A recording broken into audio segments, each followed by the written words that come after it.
বিসমিল্লাহির রহমানির রহিম। সবাইকে আসসালামু আলাইকুম।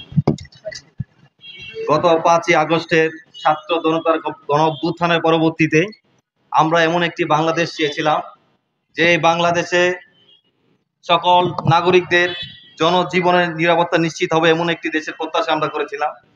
কিন্তু অত্যন্ত দুঃখের বিষয়, গত কয়েকদিন যাবৎ আমরা দেখতে পাচ্ছি আমাদের বোনেরা বিভিন্ন জায়গায় ধর্ষণের শিকার হচ্ছে, কিন্তু কোনো বিচার আমরা এখন পর্যন্ত দেখতে পাইনি।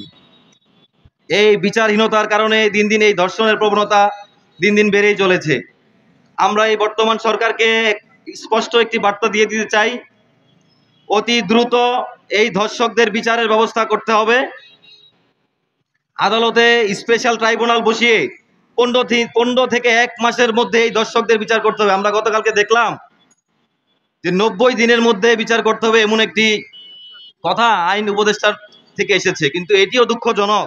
আমরা বিগত সময় দেখেছি এই দর্শকদের বিচার শুধু আমরা টেলিভিশনে দেখেছি বিচার, কিন্তু বাস্তবে আদৌ তাদের বিচার আমরা দেখতে পাইনি।